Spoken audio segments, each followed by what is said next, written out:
Tenemos a Miguel Jaramillo Luján, consultor y entrenador de líderes y gobernantes de Hispanoamérica. Con él vamos a hablar sobre la crisis sociopolítica y el rol que tiene el defensor del pueblo y su impacto en Latinoamérica, sobre todo en estos momentos que está tan convulsa Latinoamérica. Buenas tardes, señor Jaramillo. Un saludo muy especial para usted, Susana, para todos los compañeros y amigos de acá de La Z. Un placer estar aquí en el programa. Me han hablado mucho de este programa. ¿Cómo ves la participación del defensor del pueblo en estos momentos de crisis de Latinoamérica? Bueno, yo creo que desde el desierto de Sonora en México hasta la Tierra de Fuego en Chile hay hoy en América Latina una gran convulsión política, digamos que fundamentada principalmente por el acentuamiento de las inequidades como consecuencia del COVID-19. Nos ha llevado a unos niveles de pobreza, miseria, que son evidentes en todos nuestros países, ¿cierto?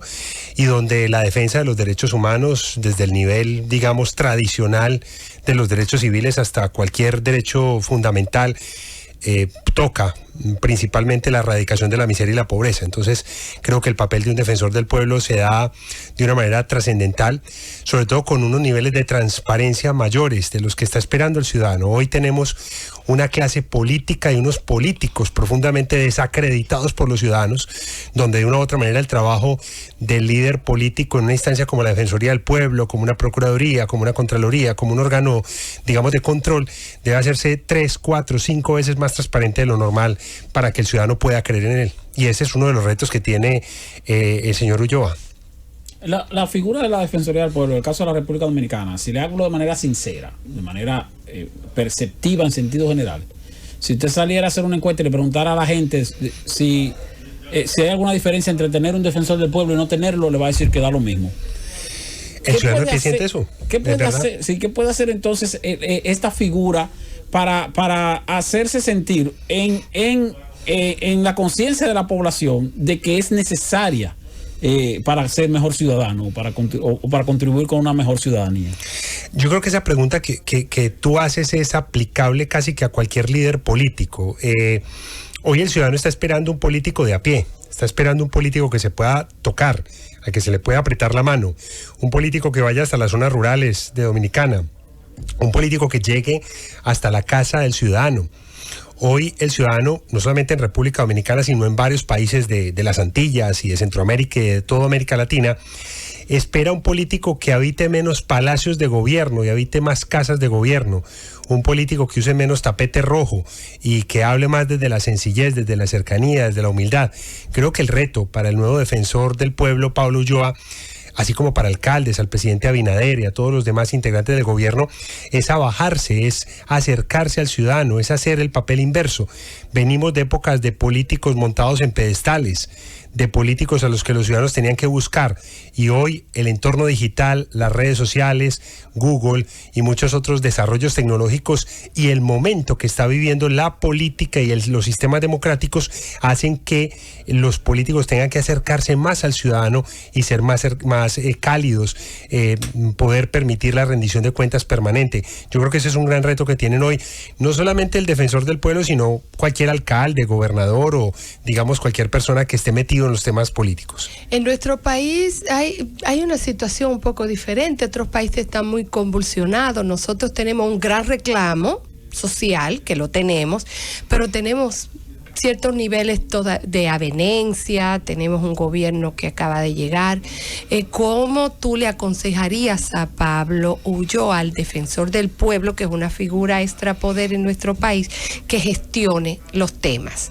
Que tal vez no tiene que ser tan frontal como en otros países, pero ¿cómo gestionar? ¿Qué tú le aconsejarías? Generalmente, como dicen las abuelas en Colombia, toda escoba nueva barre bien.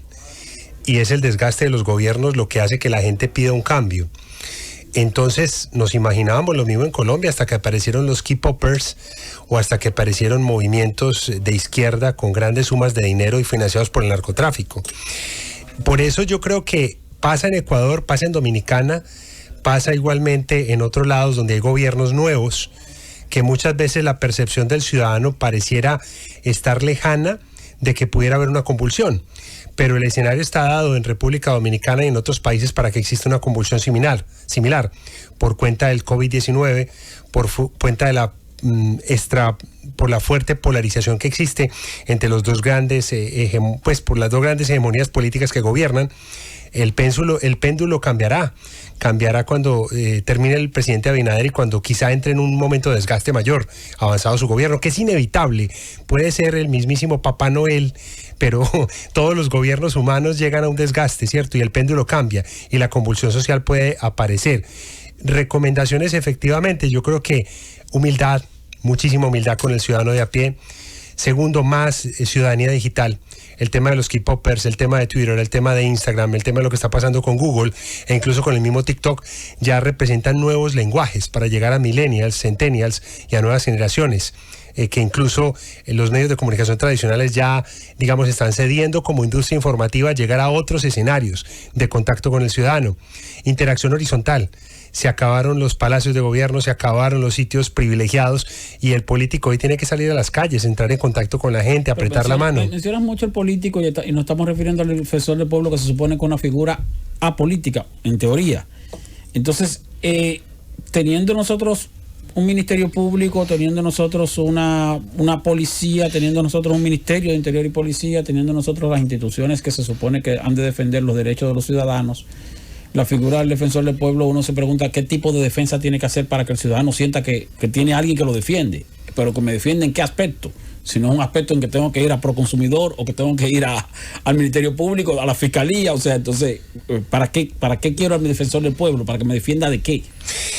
Importante el planteamiento que haces cuando empiezas tu pregunta.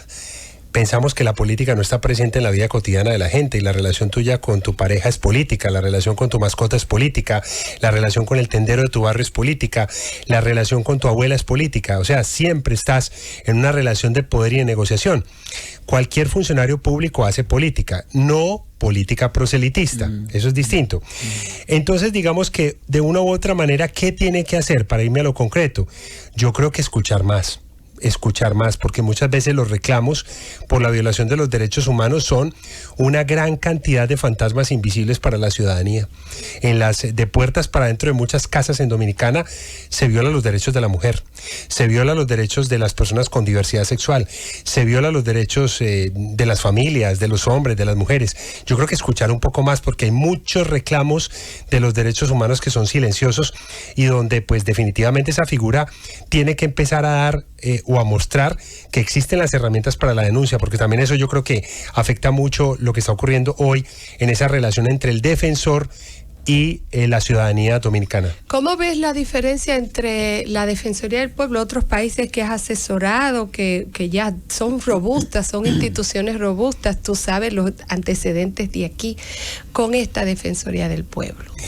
Claro que sí, esta es una defensoría muy joven desde lo constitucional, casi que desde 2011 se crea. Este tipo de figuras suelen empezar con muy pocos dientes, como se dice, ¿cierto? Para poder morder lo misional, para poder agarrar lo misional.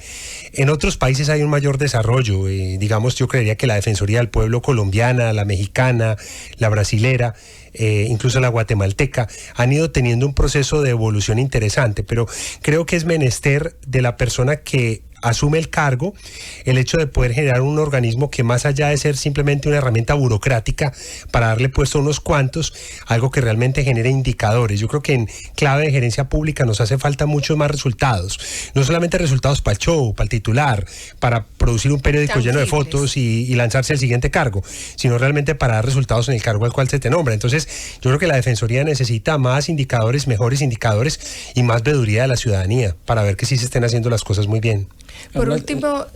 No, te hablas de los indicadores, que ciertamente es interesante. O sea, el hecho de ver una especie de rendición de cuentas cada cierto tiempo, de que haga que la ciudadanía observe en la figura del defensor del pueblo soluciones de problemas específicos o particulares, pero que hubo solución gracias a su intervención. Eso no lo hemos visto aquí en la República Dominicana, independientemente de lo joven que es la figura del defensor del pueblo.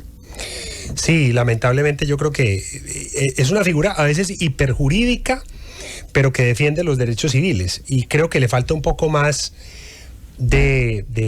quizá de comunicación pública o quizá también de comprensión de hasta qué punto me defiende. Yo siempre cuando hablo de la hegemonía ejecutiva, hablo de esta anécdota, se las quiero contar, que aplica para Dominicana, para Colombia, para muchos países. Yo alguna vez asesoraba a un alcalde, poder ejecutivo, igual que el presidente o el gobernador, en un país. Y al salir de mi casa en ese país, el portero de la unidad me dijo: señor Miguel, mire, dígale al alcalde que ese ATM me quitó 2 billetes que me bajaron el sueldo este mes. Imagínese el poder que tiene un alcalde para el pueblo. La gente percibe así el ejecutivo. Entonces, en esa mirada plenipotenciaria del ejecutivo, los otros, incluso los órganos de extrapoder, pierden mucha visibilidad. Las corporaciones públicas, los legislativos, se ven como medio decorativos, porque se piensa que el ejecutivo, que es el que ordena el gasto, es el único que puede tener una representatividad. Entonces yo creo que eso también hace parte de los errores que hemos tenido, digamos, al darle tanta preponderancia a un solo poder público. Por último, ¿vas a seguir asesorando a la Defensoría del Pueblo ya de una forma más permanente? Hay una gran amistad con el doctor Pablo Ulloa de hace ya varios años.